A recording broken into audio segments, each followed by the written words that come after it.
line. You're a champion, you'll always be a winner. Oh, oh,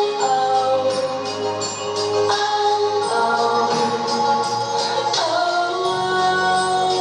You can be anything you want if you believe in who you are. You light up the whole world. You're shining so bright. Anything is possible when you look into your heart. Oh, oh, oh, oh. You're a shooting star. I can be anything I dream. Live a life that's made for me. I'll light up the whole world. I'll be shining so bright. Anything is possible when I look into my heart.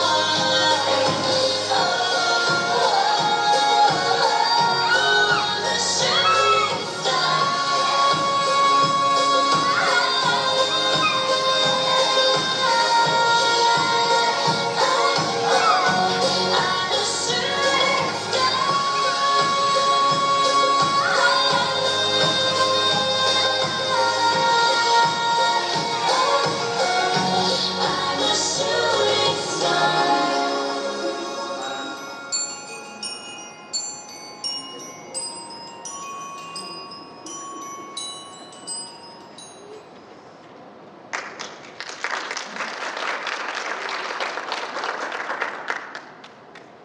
Good morning and a warm welcome to our wonderful Champ1 family community, researchers, doctors, and guests. Before we get started today, I just wanted to go over a few housekeeping items. Please go to the back desk and schedule a time for an interview.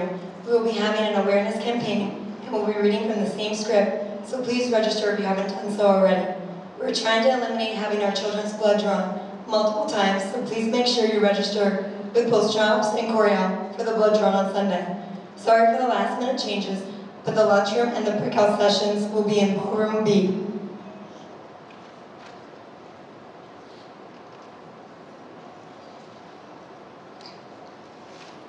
It is my biggest honor to be able to speak with you today. I want to thank each and every one of you for being here today. I want to start by sharing on what drives my husband and I's heart and passion. That's our journey with our son, JJ. JJ's journey began 5 years ago when I had a typical first pregnancy and went to labor at 37 weeks. While in active labor for over 24 hours, JJ started showing signs of distress. I was rushed into an emergency C-section and told my husband how we just needed to hear our son's cry immediately after delivery.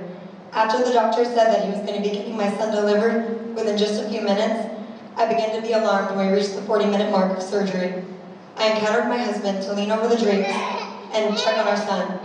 Upon my husband's first glances, he saw my son's lifeless body in my womb being resuscitated by the respiratory therapist. My husband was asked to leave the room and I was immediately put to sleep.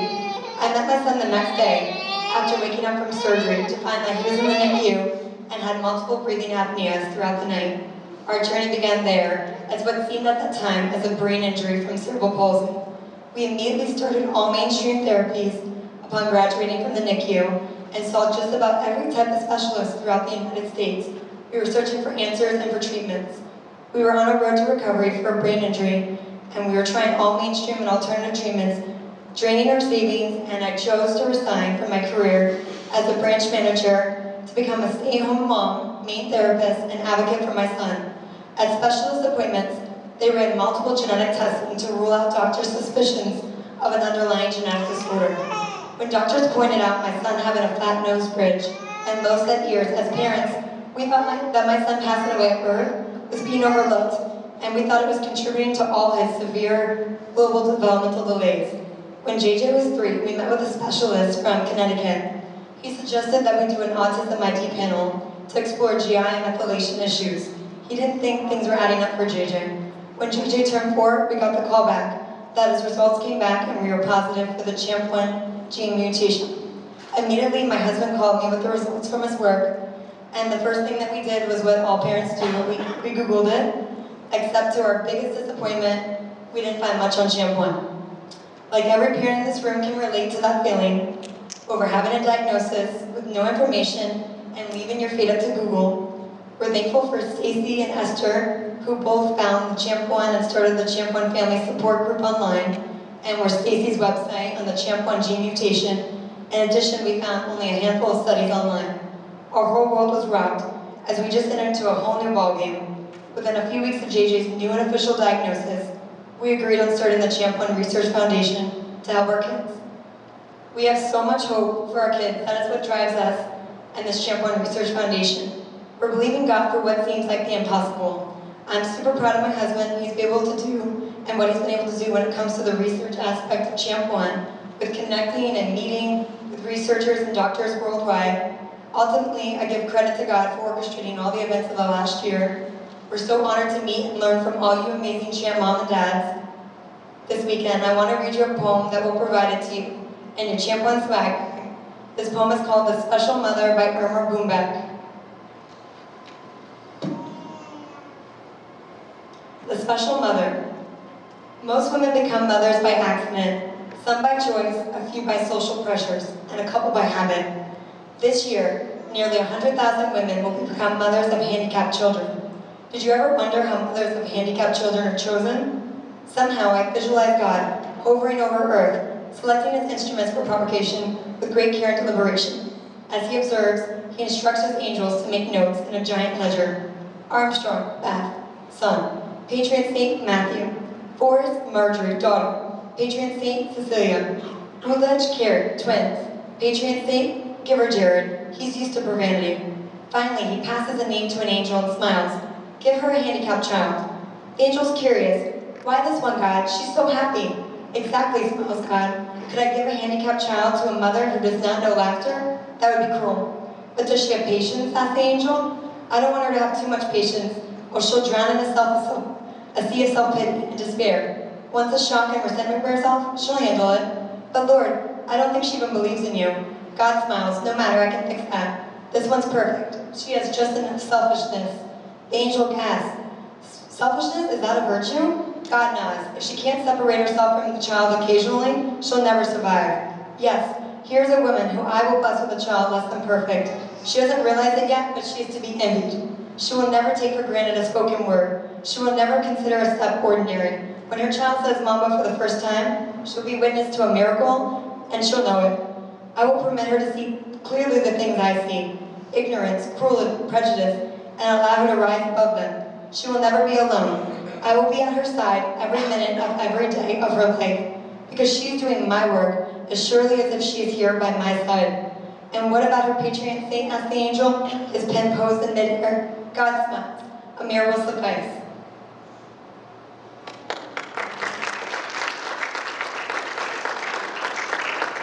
Now I'm happily going to hand over the mic to Jeff.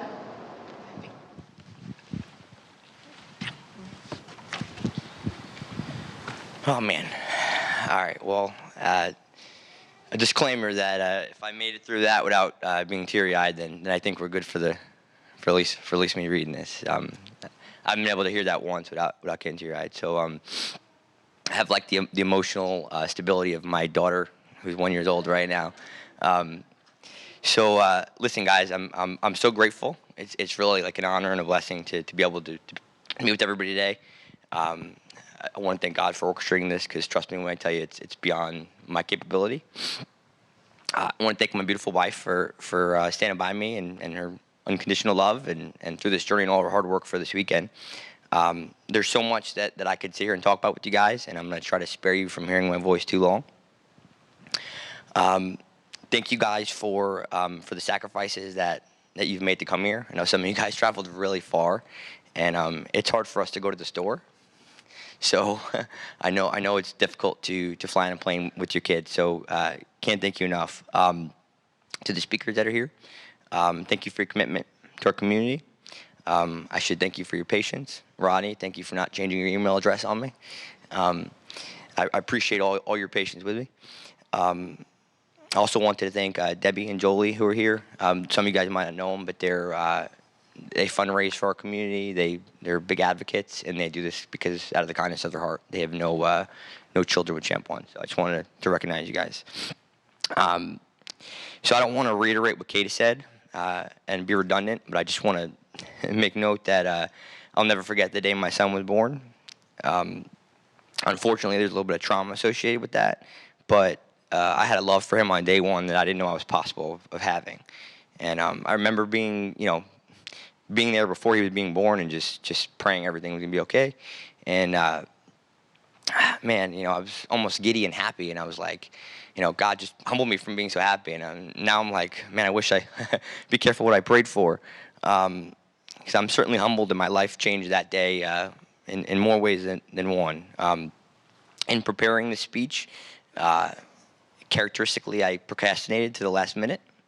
And I was searching for some inspiration. I got to meet Matt in Boston at a rare disease conference a couple weeks ago, and he's a good guy, and we had a great time. And I had a little inspiration from our conversation that I wanted to share with you guys. We actually started it, but we never got to finish it. Apparently, we both talked too much, and that was before he called me intense like 5 times that day, which I completely over it, obviously. Anyways, to start, just so you guys can get an opportunity to learn a little about myself and kind of what drives me and motivates me. First off, I had a nephew who had a really adverse reaction when he was young, and it altered the course of his life. And I watched my brother and sister-in-law do everything they could for him and be advocates and just be relentless for him. And it was tough for our family, but just seeing them do what they did was pretty inspirational. And I would always think how hard their lives are, and I certainly didn't know what I was in for myself. What motivates me is when I saw my son being resuscitated. I knew that day, he was fighting for his first breath, that I would continue to fight for him for the rest of my life. I remember a couple years ago, I was across the street at the hotel, the Hyatt, and basically there was a big conference. It's a special needs conference called the Family Cafe, and there was a dad there, or there was a cerebral palsy conference, and that's why we were there, because that was my son's current diagnosis. And I was talking to one of the fathers, and his son was severely disabled. His eyes were looking anywhere but at me. He was shaking because of his spasticity. And I was talking to him, and he said his son's brain looked like it was a shotgun wound. And to my surprise, his son looked at or made contact with me, shook my hand, and started talking. And I couldn't believe it. I was shocked. How is this possible? How is this capable? He began to tell me that he was enrolled in this program, this intense neural developmental program, and basically he worked every day with his son for years. His wife left him. He had to put ads in the paper for people to come over and help him with his therapies. And I remember leaving and seeing my mom in the lobby, and I was just in tears. I was just in admiration for this dad and what he was willing to do for his son. So down the road, we met a family at the doctor's office called the Fran Center, and they had a completely hypotonic child, cortically blind. They were doing this neurodevelopmental program, and within 6 months, they were able to the daughter was able to track visually and gained movement in their limbs and neck, which is life changing for that family. At this time, I was just learning about neural development, and me and my wife couldn't afford to get my son in the program. But we really engulfed ourselves in this community of special needs and these families who were doing these programs. And we asked a million questions, and are all families that were seeking the right biomedical treatment, the right supplements, the right care, just doing anything they can relentlessly for their kids to get the best out of them, to just give them the fullest life possible. And we got to meet families and late talking kids, didn't start talking until they were 8, 10, 12. It was really inspirational because at the point my son, was completely nonverbal. We met a boy with a genetic condition, and part of his condition, his eyes would sag low. They wouldn't look up. So his parents were on this program for years doing visual therapy with him, and they weren't seeing any progress. So they would start hanging him upside down on his couch, doing the therapy upside down. And in time, his son was able to gain the ability to look up. Before I became the highly respected, prestigious position of being a PE teacher, I worked in special needs. I worked with kids with in exceptional education from middle school and high school. And I got to see kids who were learning at all ages of life that I got to see neuroplasticity, kids learning things they shouldn't have learned because of the labels they were given by doctors. So all these things, they were inspirational to me. They've given me hope. They've given me fight. They've really kind of instilled who I am. I do have to admit, getting JJ's diagnosis, and you hear about genetics, and I knew nothing about that at the time. Going to or getting the information from my clinician, and him basically telling me absolutely nothing. I was probably in the darkest place in my life. My world was completely rocked. I probably cried for 3 weeks straight, and probably for the first time in my life was kind of fighting depression. I think the first half smile I had was when I got to Skype Stacy, and everyone loves her voice. She's got the greatest accent ever, and I was going to do the impression, but I'll spare you guys, although I think I'm pretty good at it. She definitely lifted my spirits, and she told me we raised champions, and that was the first smile I think I had in a while. I remember once I got over or calmed down a little bit, I just started calling doctors on all of the few papers that we have out there on Champ1, and I would call anyone and ask anyone a million questions, and unfortunately there wasn't much valuable information I can consume. And I had the privilege of meeting a few people like Dr. Wendy Chung, like Matt Might, pretty early on, and they definitely guided me to start learning a little bit more about how I could help. And someone from Wendy's office put me in touch with a guy named Luke, who's doing pretty amazing things for his daughter's rare disease. And I went to this conference, and I had no idea what I was getting myself into and how overwhelmed I was about to be. And I was just in a room with a bunch of parents who were fighting and not complacent with getting basically a printout of your kid's diagnosis. So I started calling foundations. I started going to conferences, emailing and cold calling scientists. Just to put this in perspective for you guys, I'd never emailed a scientist at this time. I took biology in middle school. I probably barely passed it. I don't remember taking it in high school. And in college, I could guarantee you I probably just went on a Rate My Professor and found the easiest teacher for science because I was a business major. I hate flying with a passion. It ages me like 10 years, and every time I go on a plane, I think I get a new gray hair.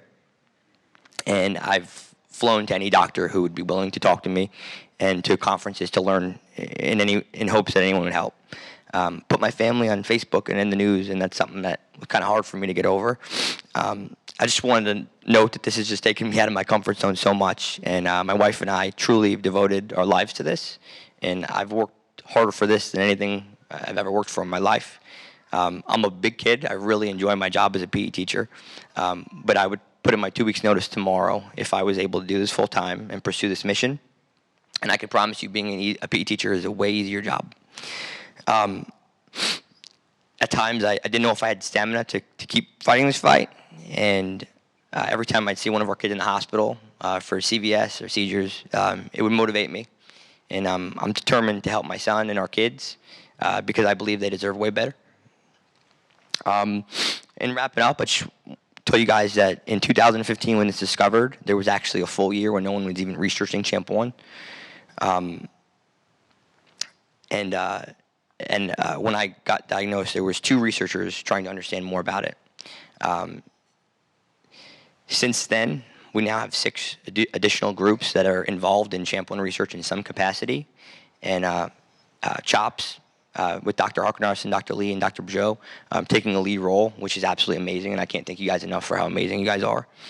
And at this point, if you're wondering the point of my speech, if you're thinking if there's any way that you'd like to get involved or help, you're doing that by being here. Participating here today is enough. I know not the most exciting topic, and I'm sure you guys are sick of me on Facebook talking about it, but data. De-identified data about our group is one of the best things our community could offer. I hope the experts today could speak a little more into that. Having the tools for researchers like our mouse models and fibroblasts and iPSC lines, this is kind of the momentum that's getting things underway. Despite that, I know as a community we have a lot of unanswered questions, and our children deserve better attention. And I promise you guys something, that nothing will change unless our community creates that change. No doctor on this planet has the urgency and the drive for our kids than we do as parents. The only way we'll see notable change is if we take it in our own hands, pushing the researchers for help.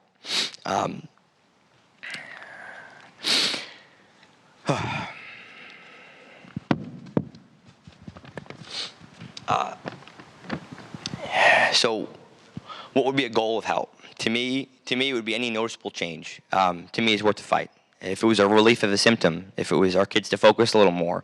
As I talk with Jacob, he always says 5 more words would be a meaningful outcome. And I thought about that last night. Five words would be the difference of our child getting frustrated or throwing a temper tantrum. 5 words is a lot. That's a meaningful outcome to me. Dare we dream or hope for something a little more? I was privileged to meet someone at Cat 6A Foundation. Their kids' lives were changed by a simple supplement, L-carnitine. And even more, SMA recently approved the gene therapy, and from what I've heard, it's been amazing for their children. So I hope you leave here today feeling educated. I hope you feel empowered. I hope mostly you're full of hope. I just want to tell you guys again that you're family. I appreciate you guys being here so much, and this moment means so much to me. I've prayed for every single person in this room, including the researchers. I know God has a much larger plan for our community, and I'm just thankful for the opportunity to speak to you guys, and I hope you guys enjoy the rest of the day.